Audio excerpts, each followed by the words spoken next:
À tous et bienvenue à cette période-là de l'année, la période des previews de la LNH. Et cette fois-ci, on s'attaque à la saison 2022-2023 qui devrait commencer quelque part début, milieu octobre. Donc là, sous toute réserve, cette vidéo-là est enregistrée le 26 août. Je ne sais pas exactement quand je vais commencer à publier mes vidéos. Donc, bref, si jamais il y a eu des changements au niveau de l'équipe, je suis vraiment désolé. Mais ça, c'est enregistré le 26 août, sous toute réserve. Et on a un petit quelque chose de nouveau cette année. Oui, oui, oui, oui, oui. Et ce petit quelque chose de nouveau-là, c'est la section qui est située juste dans le bas ici, qui est la section espoir à la coupe.ca. Alors, pour tous ceux et celles qui ne connaissent pas le site à la coupe.ca, eh bien, je vous le présente. On fait www.alacoupe.ca et vous allez pouvoir retrouver un article qui va être beaucoup plus détaillé au niveau des espoirs ici. Donc, un complément d'information disponible sur le alacoupe.ca. Vous allez retrouver, entre autres, je dirais les grands termes. Là. Bon, on parle, oui, de la stature du joueur, mais aussi c'est quoi ses forces, c'est quoi ses faiblesses, c'est quoi ses expériences, puis pourquoi est-ce qu'il peut ou non percer l'alignement. Alors, tout ça a été fait par l'œil attentif de notre scout au niveau du alacoupe.ca, Anthony Saint-Amand. Donc, c'est des articles que vous pouvez retrouver là, sur notre site et qui vont aller beaucoup plus en détail pour ce qui est des espoirs qui peuvent percer l'alignement. C'est important de mentionner ici, c'est les espoirs qui sont le plus proches d'atteindre la LNH et non pas nécessairement les meilleurs espoirs de l'équipe. Donc, il faut faire la distance, mais c'est les espoirs qui sont les plus proches d'atteindre la LNH. Alors, comme les années passées, on fonctionne de la même façon, c'est-à-dire qu'ici, on a une petite partie de l'équipe administrative. Ici, on a la saison qui était avant la saison dernière. Donc, pour nous, ça va être la saison 2020-21. Ça, ici, c'est les statistiques générales de l'équipe pour la saison 2021-22. On se perd des années. Ici, c'est la position où on a terminé au niveau de la conférence de l'Ouest. Par la suite, la position au niveau de la Ligue nationale. En quelle ronde on s'est fait éliminer en séries éliminatoires? Pour les Ducks, il n'y en a pas eu. Le meilleur en termes de buts, le meilleur en termes de points et le meilleur défenseur, je mets ça entre guillemets, c'est en fait le défenseur qui a un ratio de points par match intéressant. Donc, c'est le meilleur défenseur, disons, offensif. On va dire ça comme ça. Par la suite, on a les espoirs à la coupe.ca. Donc, de 3 à 5 noms qui peuvent peut-être percer l'alignement LNH cette année ou dans les années à venir. Et par la suite, on a ici notre alignement. C'est l'alignement que moi je propose. C'est pas un alignement qui est préétabli. C'est pas non plus basé sur, exemple, des pratiques qu'il y a eu ou quoi que ce soit au niveau des camps d'entraînement. Donc, bref, c'est un alignement que je propose basé sur différentes analyses que j'ai faites sur des revues consultées puis sur des sites internet consultés. Ça nous donne ça. Le code de couleur étant en bleu, c'est les gars qu'on connaît à Anaheim, les gars qui étaient déjà là. En vert, c'est les joueurs qui peuvent intégrer l'alignement cette année et qui sont des espoirs. Et en rouge, c'est les joueurs qu'on a acquis pendant la saison morte. Alors, c'est ça pour ce qui est du portrait global de notre preview pour la saison 2021-22 des Ducks de Anaheim. Alors, du côté des Ducks d'Anaheim, ben, c'était la quatrième année de suite qu'on manquait les séries éliminatoires l'année passée. Euh, mais ça va dans le bon sens. C'est ça qu'il faut qu'on se dise. On a beaucoup de jeunes joueurs dans cette organisation-là. Il y a beaucoup de gars qui sont en bas de 25 ans. Fait que ça, c'est quelque chose, ou même encore là, qui sont à la mi-vingtaine. Fait que ça, c'est quelque chose qui est très intéressant pour l'avenir des Ducks d'Anaheim. Puis on va se dire, les Ducks d'Anaheim, l'année passée, ils ont fait les highlights souvent à cause des mains d'un certain jeune. Et ce jeune-là, c'est un jeune qui est électrisant puis qui amène une dynamique un peu différente au niveau de la LNH. C'est un gars qui est vraiment spécialiste en stick handling. Et on parle bien entendu de Trevor Zegras. Trevor Zegras qui a fait les highlights quand même à quelques reprises, qui a fait parler de lui beaucoup aussi au concours d'habilité lors du match des étoiles. Donc ça, c'est quelque chose qui est intéressant pour vendre le hockey à Anaheim. Je pense pas qu'on a vraiment besoin à ce point-là de le vendre, mais je pense que ça peut faire du bien quand même pour comme repartir la popularité du hockey à Anaheim. On a eu le droit à la dernière danse du capitaine aussi, Ryan Getzlaf, qui lui à l'âge de 37 ans a décidé de se retirer. Euh, ça a été émotif du côté d'Anaheim parce que ça faisait quand même des années et des années qu'il était capitaine dans l'organisation. Ça a été quand même assez difficile. Du côté des Ducks, on revient avec le même coach, Dallas Eakins. Par contre, on a changé au niveau du directeur général et on arrive avec Pat Verbeek. Lors de la saison 2021-22, en 56 matchs, là, on se rappelle que c'est une saison écourtée, 17 victoires, 30 défaites, 9 défaites en prolongation. Donc c'est quand même 17 victoires pour 39 défaites, 43 points. Ça avait été très difficile pour les Ducks d'Anaheim en 2020-21. Ça s'est amélioré un petit peu en 2021-22, surtout basé sur des bonnes saisons de la part de plus jeunes. Ça, c'était intéressant. Alors, pour la saison 2021-22, les Ducks d'Anaheim, c'est 31 victoires, 37 défaites et 14 défaites en prolongation pour un total de 76 points. Ça n'a pas été suffisant, bien entendu, pour participer aux séries éliminatoires. Une moyenne de buts marqués de 2,78 et une moyenne de buts encaissés de 3,24. Ça a été difficile pour John Gibson l'année passée, honnêtement, avec une moyenne de 3,19, 904 d'efficacité. John Gibson a déjà été plus dominant que ça, puis c'était un petit peu touché, là, mettons, au niveau des gardiens de but, mais c'était une équipe qui cherchait, puis qui avait de la difficulté au niveau de son système de jeu aussi, qui a fait des belles choses au niveau créatif, offensif, mais qui a quand même eu de la difficulté. On accorde trop de buts. À 3,24, on accorde trop de buts. 2,78, ça s'en va dans le bon sens. Un avantage numérique quand même à 21,9%, c'est quand même pas mauvais ça. Puis sinon, un désavantage numérique à 80,8%, ça aussi, c'est quand même pas trop mauvais. C'est pas excellent dans les deux cas, mais c'est quand même pas mauvais. Alors, on a terminé au 13e rang au niveau de la conférence de l'Ouest, dis-je bien, 23e au niveau de la Ligue nationale. On n'a pas participé aux séries. Le meilleur en termes de buts aura été Troy Terry, 37 buts. Dans le cas de Troy Terry, ici, on parle d'un attaquant à peu près mi-vingtaine, puis meilleure saison en carrière d'ailleurs pour lui, si je ne me trompe pas. De mémoire, il me semble que oui. Ouais, il me semble que c'était sa meilleure saison en carrière en tout cas. 67 points pour Troy Terry en 75 matchs, dont 37 buts. Très très bonne année. Puis ça faisait un bout de temps qu'on attendait qu'il éclose ce gars-là. Puis c'est peut-être arrivé. Je ne sais pas si ça va se maintenir à long terme, là, mais c'est peut-être arrivé. Puis je pense que de voir ce qu'il peut faire avec un gars comme mettons Henrik ou Zegras, ça peut être vraiment très intéressant cette année. 67 points en 75 matchs l'année passée. Le meilleur défenseur offensif aurait été Cam Fuller avec 42 points en 76 matchs et un différentiel plus-moins de -9. Alors, on a 3 espoirs ici qui sont des espoirs qui pourraient peut-être, et je dis bien juste pourraient peut-être, percer l'alignement dès cette année. Quand on pense à Mason McTavish, on se dit il y a des bonnes chances.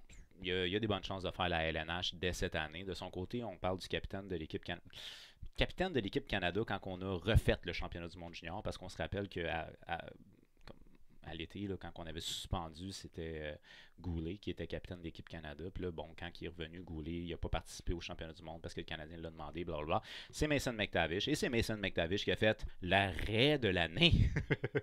On se rappelle qu'en prolongation, il a réussi à arrêter un but qui est... La rondelle, elle s'en venait genre comme ça. Lui, il l'a frappé dans les airs. En fait, c'est lui qui avait créé le revirement, je pense. Là, mais bon, c'est un détail. Il a fait l'arrêt de l'année, OK? Donc, il a fait l'arrêt de l'année qui a permis à l'équipe Canada par la suite de faire la relance puis de gagner le match puis de gagner l'or grâce à ça.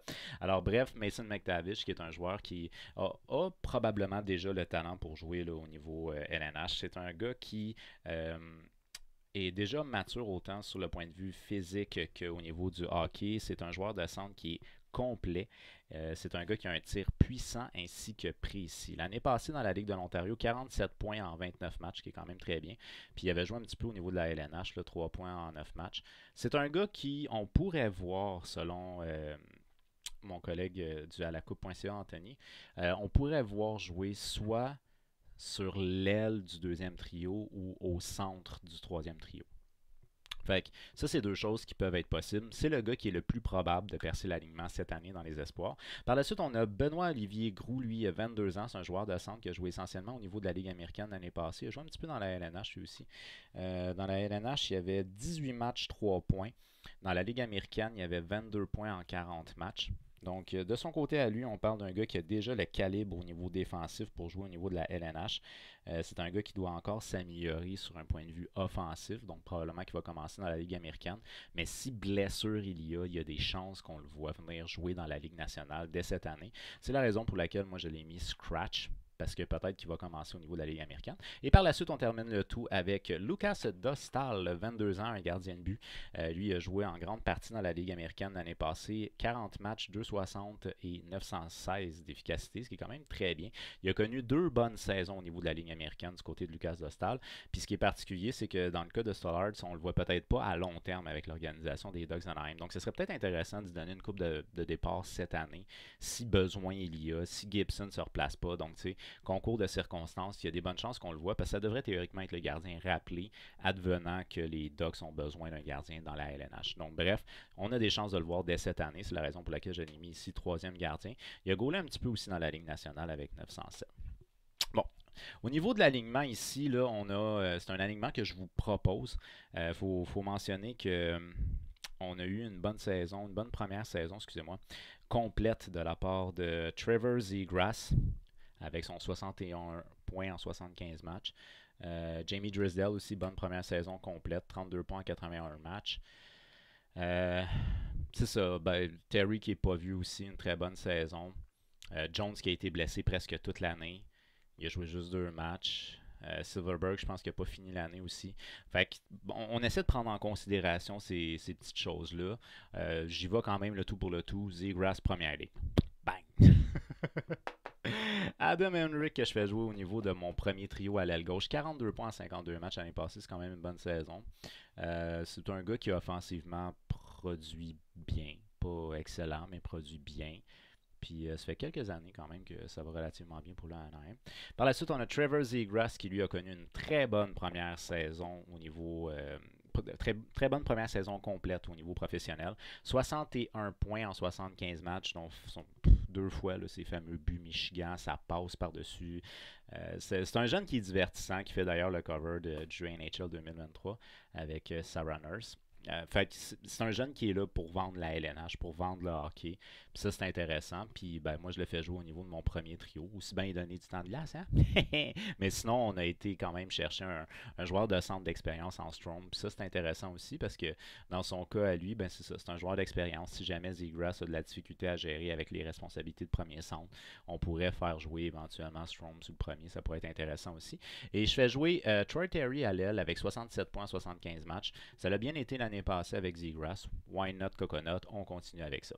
Par la suite, au niveau du deuxième trio, on y va avec Mason McTavish, 3 points en 9 matchs au niveau de la LNH l'année passée, mais il a connu quand même un bon championnat du monde junior. C'est un gars qui a montré du leadership, qui a montré aussi un beau jeu défensif, et ça, c'est spectaculaire, les gars qui font des points, mais ce qui fait que tu vas rester dans la LNH, souvent, c'est ton style de jeu plus responsable. Mason McTavish, malgré son jeune âge, il a déjà la stature pour jouer dans la LNH et il a aussi l'intelligence défensive pour jouer dans la LNH. Pourquoi pas le mettre tout de suite dans ton top 6 et on le fait jouer à l'aile gauche, même si sa position qui serait plus naturelle serait le centre. Mais on commence tranquillement. T'sais. Fait qu'on le fait jouer à l'aile gauche du deuxième trio avec Strome, qu'on a acquis pendant la saison morte, 54 points en 74 matchs. C'est un joueur que je pense qu'on sait à quoi s'attendre de lui. C'est un joueur d'expérience, puis il devrait faire à peu près encore une cinquantaine et soixantaine de points. Alors que Trevor Zegras, on peut peut-être s'attendre à un petit peu plus que 60 points l'année prochaine. Donc, d'où pourquoi je le mets comme mon deuxième centre. Et on a fait l'acquisition aussi de Vatrano, 32 points, 71 matchs l'année passée. J'ai hésité un peu parce que je ne sais pas ce qui arrive avec Jacob Silverberg. Silverberg, j'ai lu comme quoi ça se peut qu'il ne commence pas la saison à Anaheim. Je me rappelle plus de sa blessure, lui. En tout cas, il y a quelque chose, il y a une blessure, je ne me rappelle plus c'est quoi. Fait que j'ai opté pour Vatrano sur mon deuxième trio. 32 points en 71 matchs, pas mauvais, mais j'aurais pas détesté avoir Silverberg sur mon deuxième trio aussi. Du côté de Maxime Comtois, ça a été une saison un peu décevante, je dirais, l'année passée. 16 points en 52 matchs, peut-être pas à la hauteur de ce qu'on s'attend de lui, que je fais jouer sur mon troisième trio avec Loderstrom, 29 points en 80 matchs, et finalement Jacob Silverberg, 21 points en 53 matchs. Malheureusement, il n'a pas complété la saison. Même chose pour Max Jones. Max Jones n'a pratiquement pas joué l'année passée. Dans son cas, à lui aussi, je ne sais pas s'il va commencer la saison. J'ai un doute, je ne suis pas certain du tout. Aucun point en 2 matchs pour Max Jones l'année passée. C'est dur un peu. C'est dur un peu. Quatrième trio pour Max Jones, c'est plate, mais bon, je veux dire, les résultats vont peut-être venir, mais ça fait longtemps qu'il n'a pas joué. Fait que, aussi bien commencer tranquillement s'il commence la saison à Anaheim. Par la suite, au centre de mon quatrième trio, j'y vais avec Grant, 29 points en 71 matchs, qui est quand même bien, et Carrick, 19 points en 64 matchs, un joueur de profondeur. On met Benoît-Olivier Groux comme scratch et Godwin. Au niveau des défenseurs, là, comme j'ai mentionné, Jamie Drysdale a connu une bonne première saison complète, puis c'est l'avenir de l'organisation. Donc, je pense que la signature à genre 7 millions de John Klingberg, c'est peut-être pour donner comme encore une année tranquillement à Jamie Drysdale. Puis dans le cas de Kevin Shattenkirk, je pense que la signature de Klingberg, c'est un peu une démotion. En tout cas, si on se fie au salaire qu'ils ont donné, je pense qu'il y a 3 points quelque chose chez Shattenkirk, puis Klingberg, il y a genre 7. On privilégie clairement Klingberg. Fait que là, on avait quand même John Klingberg, 47 points en 74 matchs, qui est un très bon défenseur au niveau de la ligue, qui jouerait avec Cam Fowler, 42 points en 76 matchs l'année passée. Fait que ça donne quand même une bonne première paire offensive du côté des Ducks. Fait qu'au niveau de l'avantage numérique, ça peut être intéressant de les séparer, puis peut-être essayer, je sais pas, un autre move, une autre combinaison au niveau de l'avantage numérique, pas faire jouer les deux ensemble, ça pourrait être intéressant. Mais en même temps, je ne connais pas vraiment la stratégie au niveau de l'avantage numérique des Ducks d'Anaheim. Peut-être qu'ils jouent juste avec un seul défenseur en avantage, c'est possible. Par la suite, en termes de deuxième paire, on y va avec Vakanen. Lui, c'est 6 points en 29 matchs l'année passée. Pas un défenseur très offensif. Jamie Drysdale, 32 points en 81 matchs l'année passée. Une bonne saison quand même pour Jamie Drysdale. C'est un défenseur très intéressant, un jeune défenseur très intéressant du côté des Ducks d'Anaheim. Ça devrait théoriquement devenir probablement le général à la défensive de l'équipe. Par la suite, on y va avec Benoit sur la troisième paire. C'est 5 points en 53 matchs. Et Kevin Shattenkirk, 35 points en 82 matchs. Quand même pas catastrophique pour Shattenkirk. Il se maintient. C'est un défenseur d'expérience. Mais je pense que ce serait plus intéressant de donner plus de responsabilité à Drysdale puis de descendre Shattenkirk. Puis je peux pas croire qu'on voit Shattenkirk sur la première paire quand tu as John Klingberg. J'ai la misère à y croire. Et par la suite, Maura comme scratch. Par la suite, au niveau des gardiens de but, ça a été difficile l'année passée pour John Gibson. On parle de 56 matchs, 319, 904. Ça n'a pas été une excellente saison, mais je pense quand même que c'est encore l'homme de confiance à Anaheim. C'est quand même un gardien de but qui a rendu de fiers services, puis sa carrière est loin d'être finie. Peut-être que si on réussit à resserrer un peu le jeu défensif du côté des Ducks, ça y filerait un coup de main, puis ses statistiques iraient à la hausse. Du côté de Stallard, on a quand même pas mal fait l'année passée. 28 matchs, 267, 917.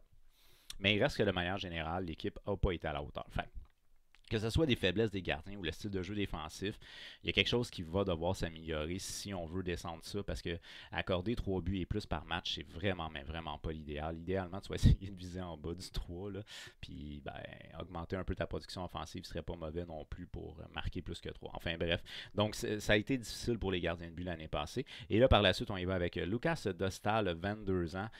Lui, selon ce que j'ai cru comprendre du texte du alacoupe.ca, c'est un gardien de but qui est perçu selon les experts comme étant peut-être parmi les meilleurs gardiens de but en termes d'espoir au niveau de tous les espoirs de gardiens de but. Fait que c'est peut-être pas le meilleur, mais il fait partie des meilleurs. Puis ça, c'est intéressant de développer tranquillement ce gardien-là. Fait que c'est sûr que comme auxiliaire dans la LNH, c'est peut-être un peu plus plate. C'est pas idéal pour un développement. Fait que peut-être miser sur un partant dans la Ligue américaine. Mais si blessure il y a, ça devrait théoriquement être lui qui va être rappelé. L'année passée, il a joué 4 matchs dans la LNH, 2,98 et 907. Mais il a quand même bien fait dans la Ligue américaine pour les 2 saisons qu'il a joué. Fait que c'est ce qui fait que cette organisation-là n'a pas nécessairement eu... quand même, je veux dire, Klingberg, je pense que c'est un ajout majeur du côté des Ducks d'Anaheim. C'est une équipe qui va probablement essayer de courir pour une place en séries éliminatoires, mais encore là, il va falloir qu'on s'améliore au niveau du jeu d'ensemble, ça c'est sûr et certain. Puis je ne sais pas si vraiment le style de jeu défensif va se resserrer suffisamment. Fait que bref, mais c'est une équipe qui est intéressante à suivre pareil parce qu'ils ont des jeunes qui se développent, surtout. Des fois, on a des jeunes qui promettent, là, on a des jeunes qui se développent et qui ont l'air de bien se développer. Fait que le core de ton équipe, là, si à moyen long terme on tourne alentour d'un gars comme Zegras, Terry puis Drysdale, c'est quand même pas mauvais. Là. Ça serait quand même bon. Fait que c'est une organisation qui est intéressante à suivre et bien entendu, Mason McTavish, là, ça peut être vraiment hyper intéressant de voir potentiellement un gars qui va être dans la course au Calder. Fait que intéressant à suivre du côté des Ducks d'Anaheim, mais il n'y a pas eu de... Je pense pas que ça va être un changement de cap là, du tout au tout. Là, on continue à développer nos jeunes du côté des Ducks d'Anaheim. Fait que c'était ça pour ce qui est de mon preview des Ducks de Anaheim. Alors, qu'est-ce que vous pensez, vous, que les Ducks vont faire cette année? Est-ce que c'est une équipe qui va être de fond de classement, une équipe qui va être de haut classement, qui fait les séries, qui court pour une place en série? Faites-le moi savoir au travers des commentaires. Bien entendu, si vous avez aimé la vidéo, on n'oublie pas, on y fait un petit j'aime. On partage aussi pour qu'on soit un maximum de hockey fans à jaser de hockey. Et puis, on s'abonne en activant la petite cloche parce qu'il y a beaucoup d'autres previews qui s'en viennent. Ce n'est que le premier pour la saison 2022-2023. Un très gros merci d'avoir pris le temps de regarder ma vidéo et on se revoit très bientôt.